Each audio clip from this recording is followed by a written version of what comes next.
the Rogue Bard Multiclass, or as I would like to call it, Bardic Assassination, which won't make sense when you see this guide. But the Rogue and the Bard, two very important classes in D&D and Baldur's Gate itself. For this build, this is going to be less optimal. If you're looking for a min-max guide, this is not the guide for you. If you want a nice, fun build that's pretty cool, this is the one. We are going to go through it. We're also going to do a combat tutorial. We will start with our Rogue because we want the sneak attack at level 1. This extra die of damage is perfect and it's so worth having. But sneak attack is phenomenal and can really help you out. So we will start with our Rogue. Now for the Bard and the Rogue combined, you really want to focus on your dexterity. This is the key one for Rogues, and Charisma, as this is the key one for Bards. And combined, having this build, you'll have a fast-talking, intimidating, quick, nimble Rogue, and it's so much fun. So again, it's going to start with that. We'll leave it as it is. I was just putting it into Acrobatics, and then you really have a choice. I like Insight personally, especially from an RP perspective. It allows you to really read into people, and getting this key piece of information and then having a high Charisma from the Bard really helps with you having just those extra dialogue options, getting the little bits of lore, the story feats, being able to talk your way through more situations. So this is what I would go with. For expertise, sleight of hand, of course, and stealth. I would always go with stealth. If you didn't want to go with stealth, you could take it out of stealth and put it into insight. That's another option because there are spells that will be able to help you out with your stealth. So I would personally go with sleight of hand and insight, but you can't really go wrong. Okay, when it comes to leveling, level by level, level 2, I would take the Bard. Few reasons. Blade Ward is amazing. Throw up your spell, and then you take half damage from bludgeoning, piercing, and slashing. If you're going sort of a melee attacking Rogue Bard, it's amazing. Healing Word, a great spell early levels. Vicious Mockery as well. So a creature and has disadvantage at the next attack. This is great to use on higher, more tough opponents as long as they fail their wisdom checks. Dissonant Whispers as well. Throw in and have a disadvantage on ability checks and attack rolls. Amazing. Tasha's Hideous Laughter is perfect for leaving them prone. There's so many good things. But the key here is Bardic Inspiration. Inspire an ally to add 1d6 bonus to attack roll, ability check, or saving throw. This is great, especially if you're up against a opponent that can charm you, those sort of things. Having that plus, that extra 1d6 to your saving throw is phenomenal. And then we have extra things. We get our light armor proficiency, things like that. And if you are a Bard, Rogue, you're more likely to be wearing either light or at a push medium armor, but mostly light armor. Think like Asterion. That's what I would go with. Spells wise, again, I would go with Blade Ward and I would go with Vicious Mockery. Other really helpful things here, you could go True Strike, so gain advantage on the next attack roll. That's really good with Sneak Attack, because if you roll a crit, you have an extra turn doing it. That's even more damage. Friends is really good. Gain advantage on Charisma checks against a non-hostile creature. Dancing Lights is perfect. Light can be very helpful, especially with a lot of darkness. And Minor Illusion can be helpful, but me personally, I would stick with Blade Ward, depending on the build you're doing. And Vicious Mockery. We are not going to be doing a melee build for this though, so Blade Ward I will be removing. And I will be putting Friends in. Now, spell-wise, Healing Word I would take because it's amazing to be able to throw an extra heal around if you haven't got a Cleric or if Shadow Hearts run out of spells. Dissonant Whispers, again, really good, especially if you can get them to not attack you.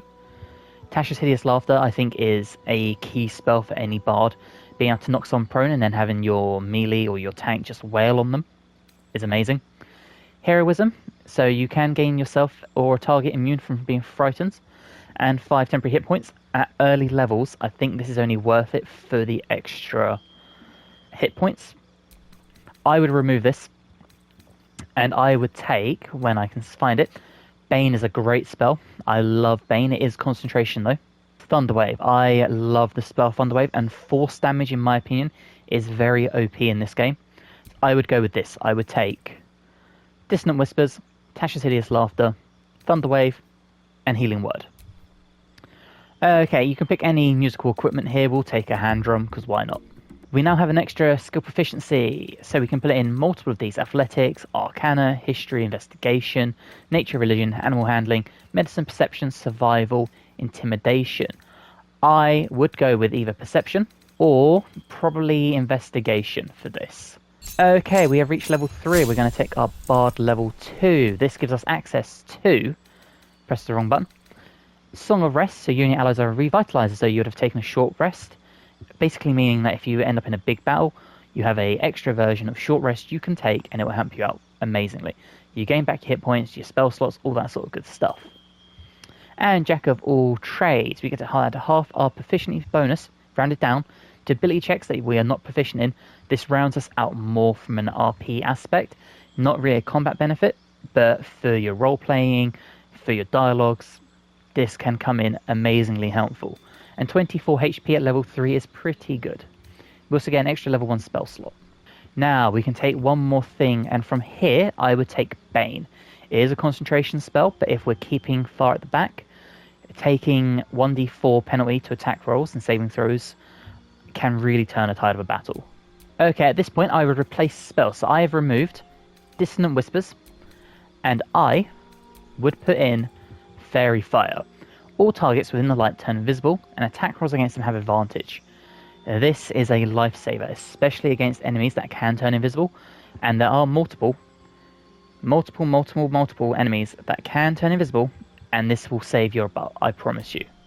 Okay, we are now level 4. We are going to go Bard level 3. The reason being is we want the specialization available, and any D&D fan will probably know what we're going to take here. But for any casual person that this guide is built for, we are going to be taking a specialization that works very, very well in here. So our health goes up. We get level 2 spell slots and level 1. We also get Cutting Words. Use your wit to distract a creature and sap its confidence. This is a great spell. And again, another key part of playing a bard is using this, throw it out, and really affect those enemies that you're running through. At level 2, there are, again, multiple options we can take.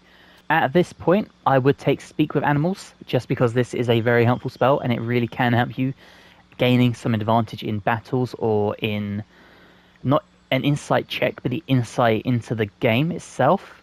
And you can throw this up, don't need to worry about potions or scrolls, and this can really help you in a pickle. Another option would be Cure Wounds, just for that extra benefit of having the healing option. But if you're playing with a cleric who can heal a lot, it might not be necessary. My other third choice here would be Cloud of Daggers. It is a concentration, so you couldn't use this alongside Bane, but Cloud of Daggers can do a lot of damage. It's 4d6 damage for anyone that walks inside it. So if you can put this up in a choke point or whatnot, and you stand back at range like we will be doing, this is really, really good. Okay, so we are going to be doing College of Swords as our subclass. This gives us a few sort of Battle Master-esque expertise and maneuvers. So we get Defensive Flourish, we get Slashing Flourish.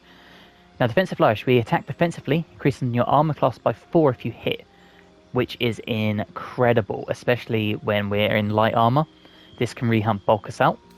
We get Mobile Flourish, so thrust your weapon with enough force to push your target back 6 feet, and then we can teleport to the target. Again, we can teleport to them. Slashing Flourish, attack up to 2 enemies at once. So if you find yourself surrounded, this will help you out. And if you can just pick off 2 enemies with 1 attack, perfect. Even if you just chip away at their damage. Now, we will be taking 2 weapon fighting. When you make an attack with your offhand weapon, you add your ability modifier to the damage of the attack. That is what we are taking at this point. Again, we now get extra expertise. Now, this way you can round yourself up. So I would take Stealth now, because we removed this in the first place, and I would take Perception. Or possibly Deception. Again, either or, whichever one you do. You also got Persuasion. So if you want to be more of an honest, talk your way out of a situation, or if you want to be a liar, either one of these, Persuasion, Deception, Perception, if you want to see things, these would be the 3 I'd recommend with that extra point. I would take Deception personally. Okay, so we are now level 5, and we are going to put off getting the feat to go into our Rogue level 2. This gives us access to cunning actions like Dash, Disengage, and Hide, meaning instead of having to dash as our main action, we can use our bonus action, dash across the battlefield, and still attack. And at level 6, I would stick in Rogue, and I would take the specialization we get. So we get our health up to 45, second story work, so we master the art of falling and gain resistance to falling damage. Amazing. And Fast Hands, gain an additional battle bonus action.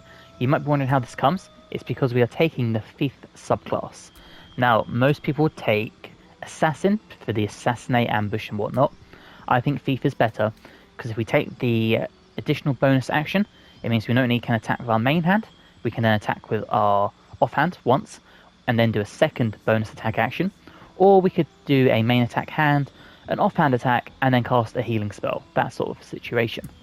Now we're going to go back to Bard. We're going to get the feat, and we're going to get a new cantrip. So, cantrip-wise, there are multiple good options here. I would go back with Blade Ward and take that. And from here, I would take Cloud of Daggers, as we spoke about before. And in ASI, we are going to be doing a crossbow build here. So we will be taking Crossbow Expert. We're making a crossbow attack within melee range. The attack rolls do not have disadvantage. Your piercing shot also inflicts gaping wounds for twice as long. I think this is a phenomenal feat because it means you could dash around, and if you get surrounded, you do not have to worry about trying to disengage and make some distance. So again, we get point blank shot when you're making a crossbow attack within melee range. They do not have disadvantage, and wounding, which will do gaping wounds. And gaping wounds do an additional 2 piercing damage. You can't argue. Okay, we're going to stick with the Bard and we're going to go to level 5. We get Font of Inspiration. You regain all your Bardic Inspiration after a long or short rest. And improved Bardic Inspiration. Bardic Inspiration increases to a 1d8, and we have access to level 3 spell slots. As a spell here, most people I assume would take Speak with Dead. I think this is a bit unnecessary because you can get an amulet early game. I won't give any spoilers for anyone that hasn't witnessed it. But in Act 1, quite early on, you can get an amulet that allows you to cast Speak with Dead. I think that's a better option to have as opposed to using a spell slot for it. I would take Glyph of Warding. No concentration. You can throw it on the ground. Anyone that steps in it, there will be a magical effect triggered. And this will allow us to cast this while still having concentration on something such as Bane or Cloud of Daggers. And again, if you can really funnel people into a one route, you could have them walk through Cloud of Daggers onto a glyph, still just firing loads of shots off at them with your crossbows. Now, this is what we've been waiting for. We are now Bard level 6. We are level 9 overall. We get an extra level 3 spell slot. We have Counter Charm. So you and any allies within 9 meters have an advantage on saving throws against being charmed or frightened. This is very, very good, especially against people such as like the Githyanki, that sort of thing, where they can frighten you and make you drop your weapons. But we also get extra attack, which now means we can do 2 main attacks and 2 bonus actions. That is 4 attacks per turn. A spell to take at this next level, I would do Knock. Depending on how good your lockpicking is, or depending on if you miss a key, for example, Knock is amazing for just opening a door you could not otherwise get through, and it's a level 2 spell. I know some people might decide to go with a more advanced spell, like a level 3, like Hypnotic Pattern, or Stinking Cloud. I would go with Knock. I do think this is a great spell to have.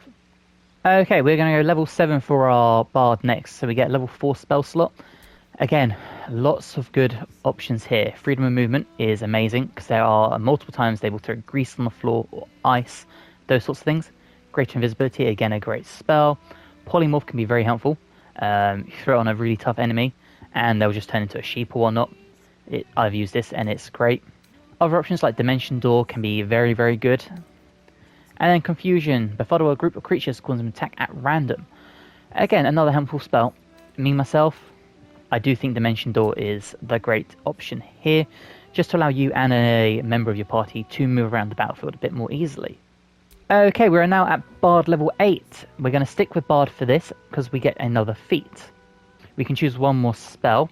In this case, this is where I would take something like Confusion, or even possibly Bestow Curse. Again, it really depends on how you want to play style your thing, but I would go Polymorph. If you could turn something into a sheep and just take on its minions or another form, for example, this is where I would go. Okay, from here, we could do a check into our Charisma. So increase your Charisma by 1, and then we'll gain Proficiency bonus, is also double for Deception checks and Performance checks. It depends if you want to focus more on your RP aspect of the play or of the combat style. If you want to go combat, that is absolutely okay. You would pick this, and you'd probably put both into Dex, to be honest. Or you could go Dex up to 18, take your Charisma to 1. So if we did this, we would now have a +4 on our Dex, and would get no bonus here from Charisma yet. But if we accepted that, and then we're stuck with our Rogue level 4, so this gives us another feat now when we level up to level 12. We could then take Actor, which would then give us our Charisma, which is now a +1, which doesn't seem that high, but our Deception and our Performance checks are twice as good. This would be how I would do this build personally. If not, go back to your ability score, take this to +5. Now, we have seen this like this. Let's check out how it looks in combat. We are again in the Lorokan fight. So, as we were saying, we now get 4 attacks per turn. Now, usually within this distance, we would have disadvantage on all our hits. But because of our feet, we now have, it's just a normal attack. No disadvantage, nothing. So, there was our first attack and our bonus action. And there we go. Once again, we've got all 4 attacks in. That has used all our attacks, but that's all our turns done. And there you go. Okay, so as I was saying before, we get 2 attacks and 2 bonus actions per round. Now, one of the benefits of this is we can also benefit from these, the flourishes. Now, in this position, we don't really need to do it, but we have the ability here to do stuff such as we could do Blade Ward, because we're stuck in melee, which then leaves us our bonus actions, and we can cast a Bardic Inspiration. So let's say we wanted to give it to Shadowheart. And there you go, a Bard has inspired you. New bonus has been added to your reaction list. And now we'll see that when we get to it, but we still have the opportunity now to either cast a healing word. So let's say we then wanted to heal Shadowheart. So we're back to our Bardish Rogue, and to test out our next set of skills we have, we could do Cloud of Daggers as I showed before. Now the higher level you do, the more damage it will do. But if, for example, we cast it just here, you can see that they take a bunch of damage from that. Now, it is a concentration spell, but because we are a rogue, we could now, for example, disengage. We can now run out the fray. Unfortunately, we did run through our Moonbeam, so it did take it off, but imagine it's still up. We're still in this position here, and we still have time to do some more things. So, we can attack again. We could shoot the Earth one, which is over here.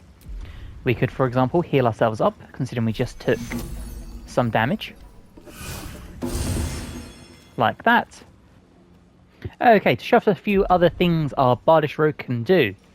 As I was saying, we have Glyph of Warding. So let's say we put up Glyph of Warding Fire. We place it just here. Because they're already in it, they would take the damage. Now obviously, because we used a fire one, it didn't affect the fire creature, but we do have a dead person here. Other things we have, such as Bardic Inspiration again, we'll throw that up on Shadowheart.